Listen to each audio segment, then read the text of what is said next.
Voilà, bonjour à tous et à toutes. Que vous soyez en bas, en haut, sur YouTube. Vraiment, on est content de se retrouver pour ce temps d'enseignement de la parole et de continuer ensemble aussi ce parcours dans le livre des Actes. On dépasse ce matin officiellement la moitié des prédications sur ce livre. Voilà. Donc ça, c'est pour ceux qui trouveraient peut-être le temps long ou autre, ou ceux qui trouveraient le temps trop court. Voilà, sachez où on en est, c'est un jalon, on en est à un peu plus de la moitié donc ce matin.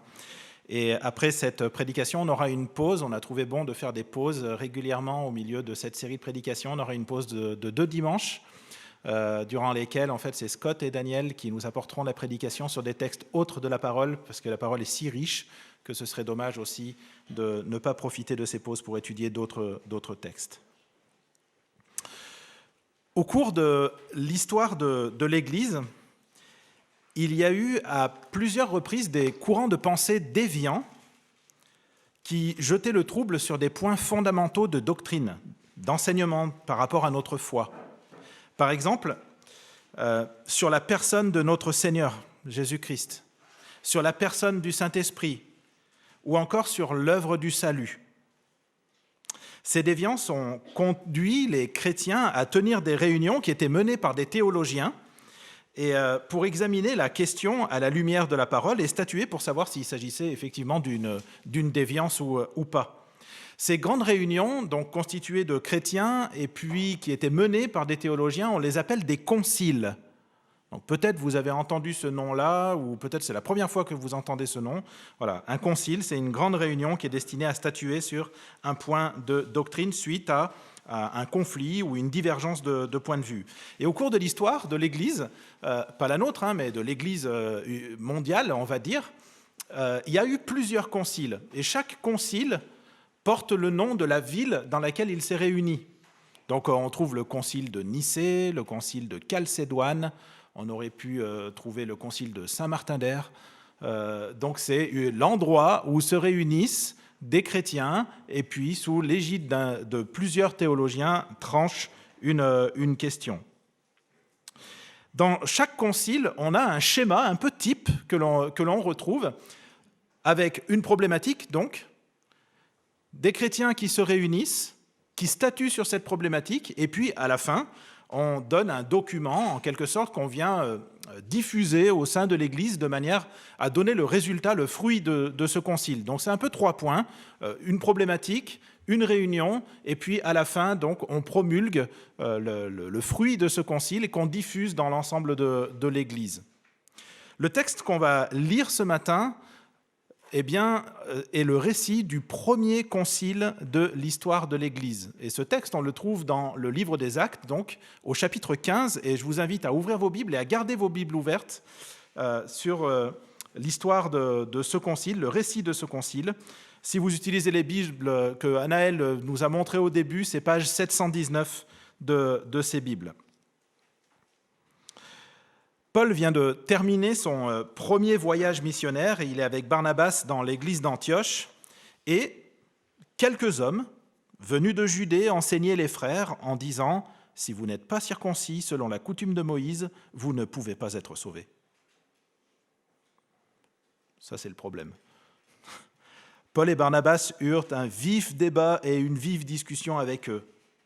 Les frères décidèrent alors que Paul, Barnabas et quelques-uns d'entre eux monteraient à Jérusalem vers les apôtres et les anciens pour traiter cette question. Envoyés donc par l'Église, ils traversèrent la Phénicie, la Samarie en racontant la conversion des non-juifs et ils causèrent une grande joie à tous les frères et sœurs. Arrivés à Jérusalem, ils furent accueillis par l'Église, les apôtres, les anciens et ils rapportèrent tout ce que Dieu avait fait avec eux. Alors, quelques croyants issus du parti des pharisiens se levèrent en disant qu'il fallait circoncire les non-juifs et leur ordonner de respecter la loi de Moïse. Les apôtres et les anciens se réunirent pour examiner cette question. Il y eut une longue discussion. Pierre se leva alors et leur dit « Mes frères, vous savez que dès les premiers jours, Dieu a fait un choix parmi nous. Il a décidé que les non-juifs entendraient par ma bouche la parole de l'Évangile et croiraient. Et Dieu, qui connaît les cœurs, leur a rendu témoignage en leur donnant le Saint-Esprit comme à nous.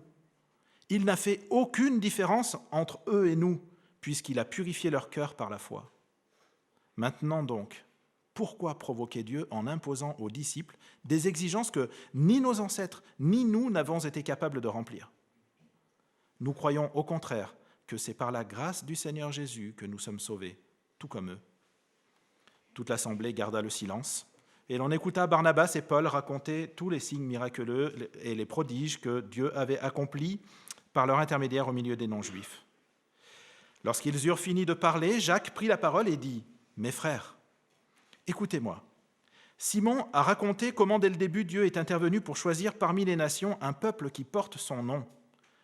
Cela s'accorde avec les paroles des prophètes, puisqu'il est écrit : après cela je reviendrai, je relèverai de sa chute la tente de David, je réparerai ses ruines et je la redresserai. Alors le reste des hommes cherchera le Seigneur, ainsi que toutes les nations appelées de mon nom, dit le Seigneur qui fait tout cela et de qui cela est connu de toute éternité. C'est pourquoi je pense qu'on ne doit pas créer de difficultés aux non-juifs qui se tournent vers Dieu, mais qu'il faut leur écrire d'éviter les souillures des idoles, l'immoralité sexuelle, les animaux étouffés et le sang. En effet, depuis bien des générations, dans chaque ville, des hommes prêchent la loi de Moïse, puisqu'on la lit chaque sabbat dans les synagogues. Alors il parut bon aux apôtres et aux anciens, ainsi qu'à toute l'Église, de choisir parmi eux Jude, appelé Barsabas, et Silas, des hommes estimés parmi les frères, et de les envoyer à Antioche avec Paul et Barnabas. Ils les chargèrent du message que voici : les apôtres, les anciens et les frères, aux frères et sœurs d'origine non juive qui sont à Antioche, en Syrie et en Cilicie, salut. Nous avons appris que des hommes partis de chez nous, mais sans aucun ordre de notre part, vous ont troublés par leurs discours et vous ont ébranlés en vous disant de vous faire circoncire et de respecter la loi. C'est pourquoi nous avons décidé d'un commun accord de choisir des délégués et de vous les envoyer avec nos bien-aimés Barnabas et Paul, ces hommes qui ont livré leur vie pour le nom de notre Seigneur Jésus-Christ. Nous avons donc envoyé Jude et Silas qui vous annonceront de vive voix les mêmes choses. En effet, il a paru bon au Saint-Esprit et à nous de ne pas vous imposer d'autres charges que ce qui est nécessaire, vous abstenir des viandes sacrifiées aux idoles, du sang, des animaux étouffés et de l'immoralité sexuelle. Vous agirez bien en évitant tout cela. Adieu. Ils prirent donc congé de l'Église et allèrent à Antioche où ils réunirent l'assemblée. Ils lui remirent la lettre. On en fit la lecture et tous se réjouirent de l'encouragement qu'elle leur apportait. Jude et Silas, qui étaient eux-mêmes prophètes, encouragèrent les frères et les fortifièrent en leur parlant longuement. Au bout de quelque temps, ceux-ci les laissèrent retourner en paix vers ceux qui les avaient envoyés. Toutefois, Silas trouva bon de rester. Paul et Barnabas restèrent à Antioche. Ils enseignaient et annonçaient avec beaucoup d'autres la bonne nouvelle de la parole du Seigneur. Voici le texte de la parole qui nous est donné ce matin. Et voici comment s'est passé le premier concile de l'histoire de l'Église. Quand on lit le texte, c'est très facile de comprendre ce qui s'est passé en fait. On voit bien même dans le schéma type la problématique, la réunion, et puis derrière une lettre qui est envoyée et qui est diffusée aux églises pour aller donc donner le fruit de ce concile. C'est facile de comprendre pourquoi, c'est facile de comprendre ce qui s'est passé, mais c'est pas facile de comprendre pourquoi ça s'est passé. Et il y a même des éléments qui sont troublants dans ce texte.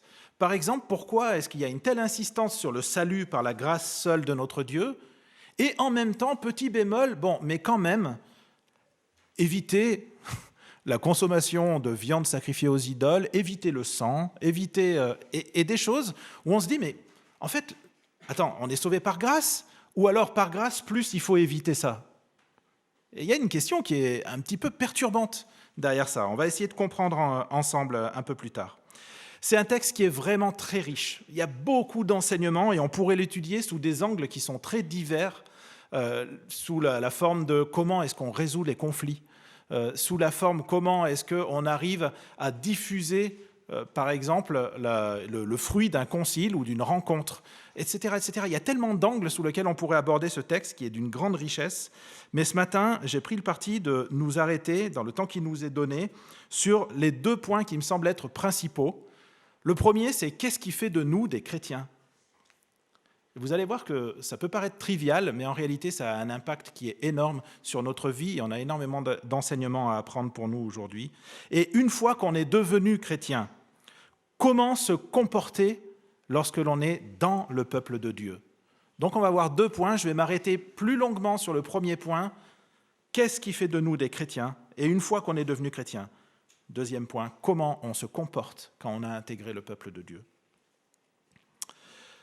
La convocation de ce concile, elle s'est faite suite à un problème qui est expliqué dès le verset 1.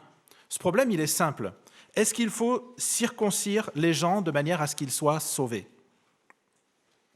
La circoncision, c'était une marque physique que Dieu lui-même avait demandé de pratiquer sur le sexe des garçons, quelque temps après leur naissance, pour marquer leur intégration dans le peuple d'Israël.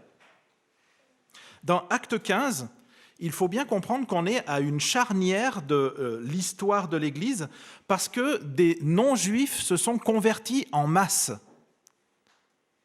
et ne sont pas circoncis. Est-ce qu'il faut les circoncire de manière à les intégrer au peuple de Dieu ?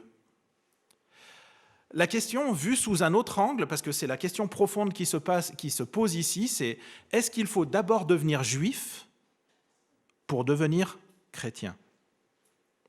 Est-ce qu'il faut passer par l'étape de la circoncision de manière à devenir ensuite chrétien ?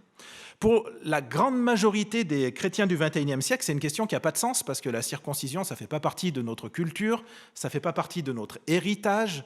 Et donc, évidemment, pour nous, ça ne veut pas dire grand-chose. Mais au moment où ces événements se sont passés, il faut bien comprendre que la première église qui s'est fondée, c'est l'église de Jérusalem, et elle a été constituée d'une énorme, écrasante majorité de chrétiens qui étaient d'origine juive. Donc ces personnes-là se sont converties au christianisme alors qu'ils étaient déjà circoncis. Donc pour eux, c'était une évidence. Bien sûr, on se fait circoncire. Et puis ils se sont donnés à Jésus-Christ, ils ont été appelés par le Seigneur, et ils ne se sont pas posé la question de dire « Mais attends, mais la circoncision, en fait, dans le plan du salut, c'est quoi sa place ?» Et quand ils voient des gens à Antioche qui se convertissent, parce qu'à Antioche, ce n'est pas le cas. À Antioche, ce sont des personnes qui sont non-juives, donc pas circoncis. Ils commencent à être troublés. Ils se posent la question, à se dire, mais nous, dans notre culture, c'est important de se faire circoncire. Et ça va même au-delà de notre culture. Ça a un aspect religieux aussi, la circoncision. Et est-ce qu'ils doivent être circoncis ou pas ? Et il y a des personnes qui se déplacent de l'église de Jérusalem, donc au milieu de chrétiens juifs, donc circoncis, d'origine juive. Ils se déplacent dans l'église de Jérusalem même et dans l'église d'Antioche, et ils vont dire quelque chose qui est vraiment grave. Si tu n'es pas circoncis, tu n'es pas sauvé. C'est-à-dire, si le Seigneur revient cette nuit et que tu n'es pas circoncis, tu ne seras pas avec lui. C'est ça, hein, la question qui est posée ici, et telle qu'elle est, la problématique telle qu'elle est posée dans le verset 1 de ce texte. Je me suis posé la question de savoir pourquoi est-ce que cette problématique, elle se posait en fait. Si on prend du recul, vraiment par rapport à ça, la question, elle se pose parce que la mission a réussi. Victime du succès. L'Évangile a été si bien accueilli parmi les non-juifs que des gens de toutes les nations se convertissent, des hommes, des femmes, des juifs, des non-juifs. C'est magnifique ce qui se passe. C'est magnifique, mais ça pose plein de problèmes. Ça pose plein de problèmes. Parce que comment est-ce qu'on va faire vivre ensemble des gens qui ont des cultures différentes ? Comment est-ce qu'on va faire vivre ensemble des gens qui ont des héritages différents ? Comment est-ce qu'on va faire vivre ensemble des gens qui ont des habitudes alimentaires différentes ? Parce que c'était très fort à ce moment-là. Comment est-ce qu'on va faire vivre ensemble des gens qui ne s'habillent pas pareil, etc. Et puis on peut étendre ça à l'infini. Les amis, c'est le défi de l'Église. C'est le défi quotidien de l'accueil et de l'intégration. Comment est-ce que ces gens si différents, de cultures différentes, peuvent vivre ensemble ? On a dans notre assemblée des gens qui sont d'horizons qui sont très différents. On a des frères et sœurs d'origine africaine, d'autres sud-américaines, centra-américaines, européennes très vastes, asiatiques, etc., etc. C'est le défi quotidien de l'Église. Comment est-ce que des gens aussi différents, avec des cultures différentes, peuvent vivre ensemble? Cette diversité, on la voit souvent comme étant une bénédiction, et c'est vrai, ça l'est, c'est une vraie bénédiction, mais c'est aussi un vrai défi qui nous pousse parfois dans nos retranchements.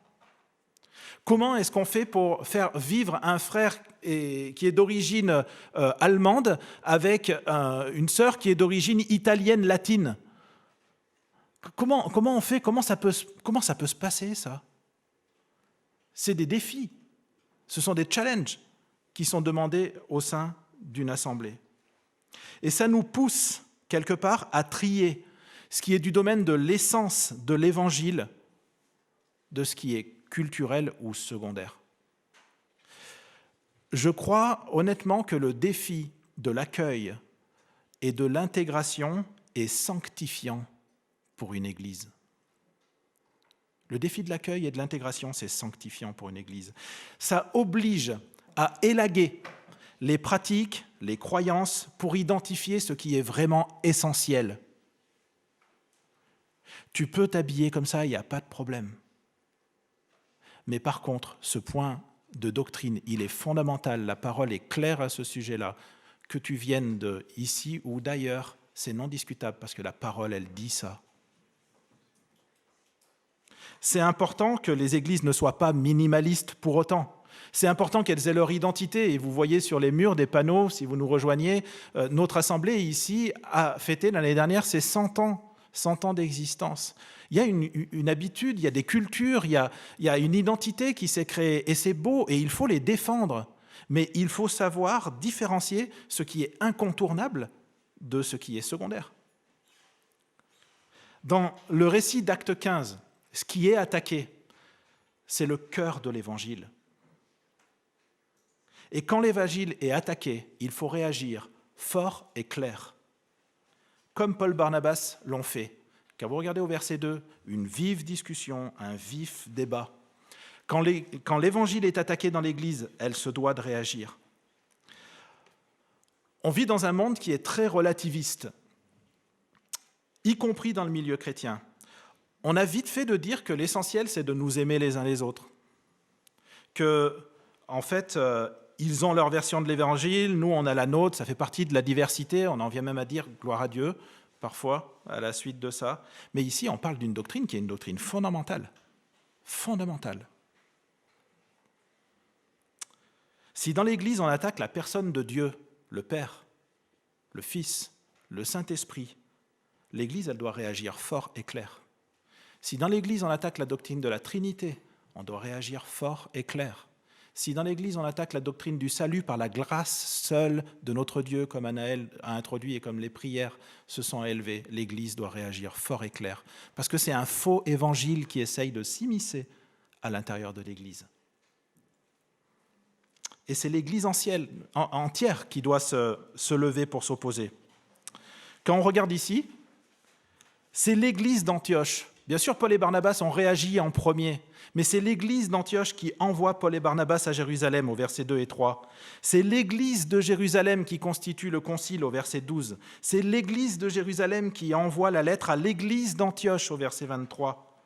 C'est une réaction qui est une réaction communautaire. C'est l'Église locale qui se lève et qui dit non, ça fait partie d'un incontournable. L'Évangile, le salut, par la grâce seule de notre Dieu, seul, c'est un point sur lequel on ne revient pas parce que la parole est claire, elle est formelle sur ce chapitre-là et on le défend communautairement. Pas juste les responsables de l'Église, c'est l'Église entière, c'est la communauté, la congrégation qui prend en charge le problème. Dans la Bible, on ne voit pas un homme gérer seul les choses d'une main de fer. Vous ne le trouverez pas dans la Bible. Paul, il était apôtre, il aurait pu s'en sortir largement tout seul. D'autant plus que si on regarde un petit peu l'histoire de rédaction, en particulier du Nouveau Testament, on se rend compte, et c'est vraiment intéressant, il y aurait 1000 choses à dire à ce sujet-là, mais on se rend compte que l'épître aux Galates a été rédigé par l'apôtre Paul entre Acte 10, la conversion de Corneille, et Acte 15, ce concile de Jérusalem. Et précisément dans l'Épître aux Galates, Paul répond exactement au même problème. Il y avait des gens qui disaient « il faut que vous vous fassiez circoncire pour être sauvés ». Et Paul, si vous lisez Galates au chapitre 1, 2 et 3, et je vous encourage à le faire chez vous si vous voulez prolonger cette prédication, comparez Galates 1, Galates 2, Galates 3 avec ce texte d'Acte 15 qu'on étudie ce matin. C'est passionnant de voir comment Paul connaît déjà la solution. Il sait quelle est la réponse. Il a besoin de personne pour ça. Il aurait pu venir et imposer son autorité en disant « Moi, apôtre Paul, je dis que c'est comme ça et c'est pas autrement ». Et vous savez ce qu'il fait dans ce texte ? Il va à Jérusalem. L'Église l'envoie, il y va. Il n'impose pas une sorte d'autoritarisme, consiste à dire « Attends, moi je suis l'apôtre Paul, s'il te plaît, j'ai dit, donc c'est ». Non, il va à Jérusalem. Pourquoi il va à Jérusalem ? Il va à Jérusalem parce que la Bible enseigne une pluralité de leadership. Il va à Jérusalem parce que la Bible, elle enseigne la collégialité.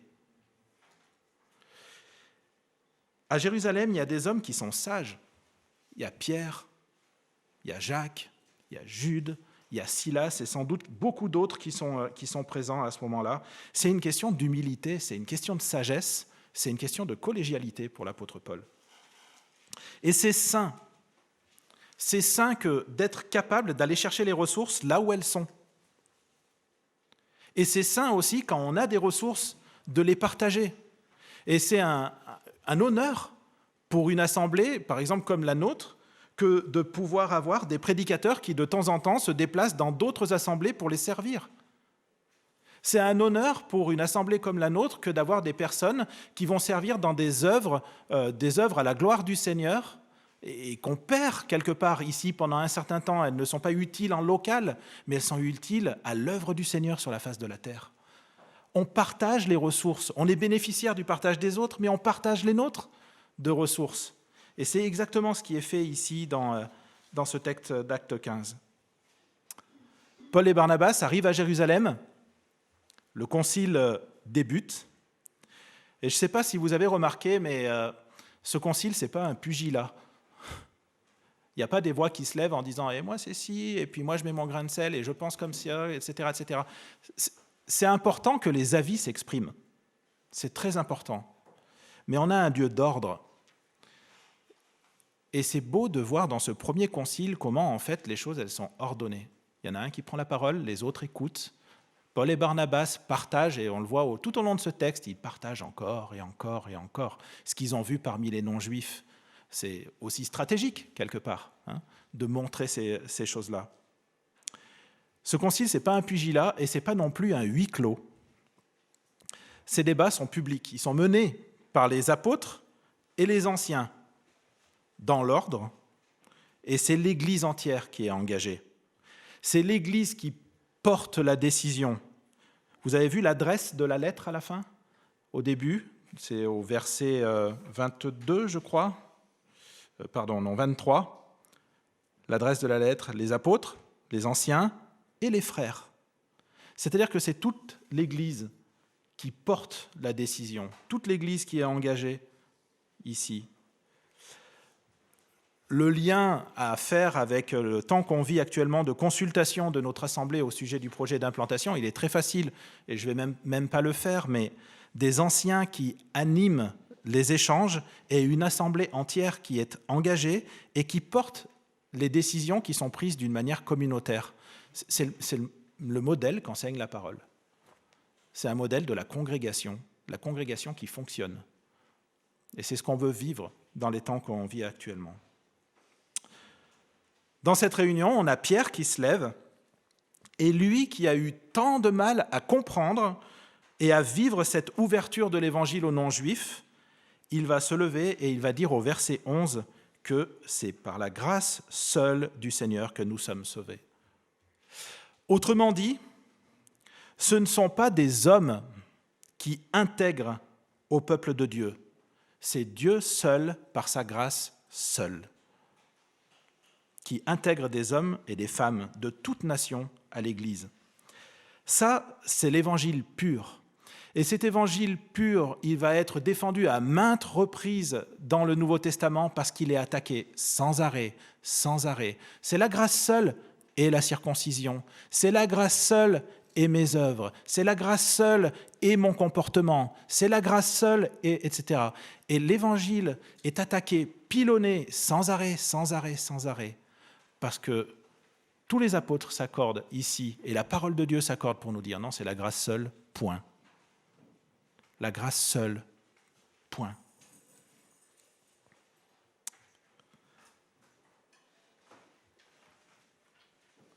S'il y a une phrase qu'on doit retenir, je pense, de cette prédication, c'est « On ne prive pas Dieu de sa gloire ». On ne prive pas Dieu de sa gloire. Si on essaye d'ajouter quelque chose, il est là le problème. C'est qu'on essaye de chipper un bout de la gloire de Dieu. On essaye de dire « Ok Seigneur, ta grâce, elle est énorme, monumentale, et je te loue pour ça, mais je vais ajouter un petit quelque chose. » Mais ce petit quelque chose-là, c'est un vol. C'est un vol d'un morceau de gloire de Dieu. Et Dieu, s'il y a une constante dans l'histoire, et il y a une constante dans la personne de Dieu, c'est qu'il cherche sa gloire. Encore et encore et encore. On ne vole pas la gloire de Dieu. Et c'est pour ça que c'est la grâce seule. Ça ne peut être qu'un cadeau de la part de notre Dieu. Dieu avait voulu cette marque de la circoncision sur les enfants garçons dès Abraham, parce que c'était le rappel de dire « je place précisément sur le sexe du garçon cette marque pour qu'il se rappelle sans arrêt que par la descendance d'Abraham viendra un sauveur. Par la descendance d'Abraham viendra un sauveur. » Ce sauveur, il est venu, il s'appelle Jésus-Christ. Cette marque, elle n'a plus aucun sens. Mais simplement, de cette marque-là qui était un rappel, ils en ont fait un objet de salut. Si tu ne passes pas par là, tu n'es pas sauvé. C'était un rappel utile, de dire « je me rappelle que j'attends un sauveur ». Et le peuple d'Israël était dans cette attente. Alors, à la question, qu'est-ce qui intègre au peuple de Dieu ? La réponse qui est donnée, c'est « pas vous qui intégrez, que ce soit par une marque physique ou par quoi que ce soit. C'est Dieu seul, par sa grâce seule, qui intègre. » Et c'est magnifique. Je ne sais pas si vous avez remarqué le casting, entre guillemets, qui est présent au moment de ce concile. On a l'apôtre Pierre, l'un des plus proches de Jésus-Christ. On a l'apôtre Paul qui va rédiger la grande majorité, une bonne grosse partie du Nouveau Testament. Barnabas, Jacques qui était le frère du Seigneur, qu'il a côtoyé peut-être enfant déjà. Il était au contact vraiment proche de lui. C'est fou le casting qu'il y avait au moment de cette réunion. J'aurais aimé être une mouche pour être au milieu, écouter les débats, Pierre qui parle, Paul qui parle, Jacques qui prend la parole. C'est incroyable les personnes qui étaient là. Et vous savez, il y a quelque chose qui a attiré mon regard qui s'est passé dans ce concile. On a Paul qui prend la parole, on a Pierre qui prend la parole, et les deux sont d'accord. Alors ça, c'est classique. Mais je ne sais pas vous, mais moi personnellement, si Pierre dit quelque chose et que Paul dit quelque chose et que ces deux choses, elles collent ensemble, perso, ça me suffit. Je me dis, ils sont d'accord tous les deux, c'est quand même deux poids lourds de la théologie, je vais être d'accord avec eux. Mais regardez l'attitude de Jacques, des versets 15 au verset 18. Il prend les Écritures et il fait passer les paroles de Paul, les paroles de Pierre à travers le filtre de l'Écriture. Et il dit, les paroles de Paul, filtre de l'Écriture est OK. Les paroles de Pierre, filtre de l'Écriture est OK. Même si ce sont des personnes qui sont extrêmement connues, reconnues, ça pourrait être des prédicateurs aujourd'hui, si on fait le pont, des prédicateurs qui ont vraiment pignon sur rue, où on sait qu'ils sont fiables, etc. L'attitude, on prend la parole, on passe à travers le filtre de la parole. Il l'a fait pour Pierre, il l'a fait pour Paul, les amis. Pourquoi on ne le ferait pas pour la prédication que je suis en train de vous donner ce matin et tous les prédicateurs qui se succèdent ici ? C'est notre devoir de prendre les prédications, de les passer au filtre de l'Écriture et de savoir est-ce que l'Écriture elle est OK avec ça ou est-ce qu'elle n'est pas OK avec ça. Que ce soit un Pierre ou un Paul qui parle. C'est un réflexe qu'il faut vraiment avoir et qui m'a vraiment interpellé. Et Jacques va citer Amos 9, Zacharie 2, Jérémie 15, parce que la volonté de Dieu, elle se cherche dans les Écritures. C'est par grâce que nous sommes sauvés. Mais quand on est intégré dans le peuple de Dieu, dans l'Église, il y a des choses qu'on doit laisser derrière nous. Et c'est le sens de la lettre qui est envoyée à Antioche et de la deuxième partie du texte sur laquelle je vais aller très très vite. Je voudrais juste parler en fait de ces 4 choses qui sont mentionnées ici et qui peuvent paraître étranges. C'est par grâce seule que vous êtes sauvés, mais évitez quand même les souillures des idoles, l'immoralité sexuelle, les animaux étouffés et le sang. En fait, pour comprendre ça, il faut de nouveau nous plonger dans le contexte. À Antioche, comme dans de nombreuses villes de l'Empire, il y avait des temples qui étaient des temples païens avec des grandes fêtes qui étaient des fêtes rituelles païennes. Quand vous entriez dans un temple païen, vous aviez en face de vous une idole, ça pouvait être une statue, une représentation quelconque, et vous deviez adorer cette idole. Et pour l'adorer, très souvent, ça se faisait par aspersion de sang. Donc on devait mettre du sang sur cette idole. Ou alors, l'adorateur devait lui-même consommer le sang. C'était une manière d'absorber la divinité. C'était un peu bizarre, pas très bien à dire à l'approche du repas, mais c'était vraiment ce qui était pratiqué. Et de manière à ce que la victime, l'animal qui était sacrifié, garde le maximum de sang pour que le sacrifice soit vraiment le plus efficace possible, on le tuait non pas par égorgement, mais par étouffement. Ça lui permettait de garder son sang. À l'occasion de ces grands rituels païens aussi, il y avait tout un rite de prostitution sacrée, donc des prostituées sacrées. On a retrouvé des documents dans lesquels il est fait mention de plus de 1000 prostituées sacrées attachées à un temple. Il y avait des orgies qui étaient organisées à ces occasions précises. La décision du Concile de Jérusalem pour ses frères et sœurs qui habitaient à Antioche, elle n'a rien à voir avec les règles à respecter dans l'ancienne alliance. Rien à voir avec les règles du Lévitique. Et c'est ça qui nous trouble et nous perturbe un peu quand on lit ce texte où on se dit le sang, etc. Ça nous rappelle des textes du Lévitique. Et effectivement, ces choses-là étaient interdites dans les textes du Lévitique. Si vous regardez Lévitique 17, 18, 19, on retrouve ces interdictions-là. Mais pourquoi celle-ci et pas d'autres interdictions ? Eh bien, tout simplement parce que c'était quelque chose qui était lié à ces rites.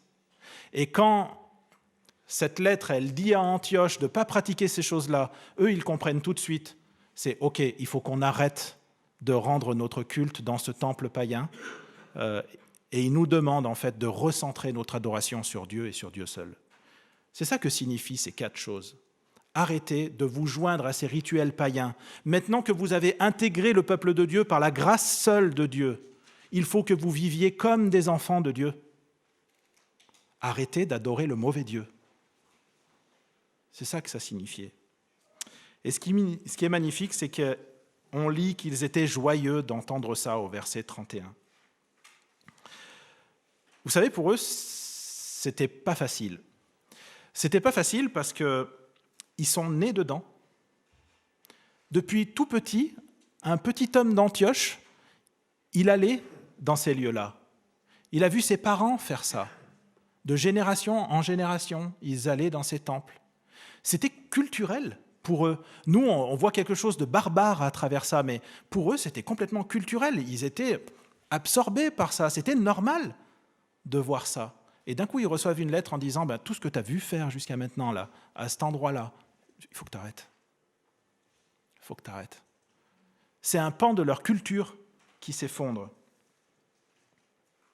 Ces fêtes, elles leur donnaient du plaisir. Ces fêtes, elles leur donnaient des relations sociales.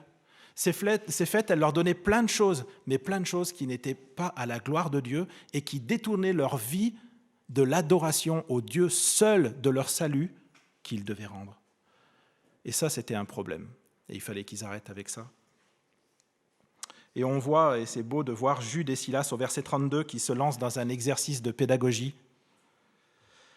Il les encourage, il les fortifie et il leur parle longuement. C'est-à-dire qu'ils prennent le temps de leur expliquer, de dire, écoute, c'est vrai que ce que tu as fait jusqu'à présent, peut-être tu l'as considéré comme étant normal, mais mon frère, il faut que tu arrêtes, parce que tu es en train de te détourner en faisant ça, de l'adoration au Dieu de la parole.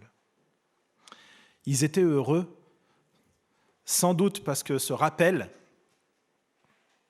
de la grâce seule, déjà pour leur salut, les rassurait, mais aussi heureux de ce que les frères et sœurs de Jérusalem leur ont donné une occasion de croissance dans la sanctification.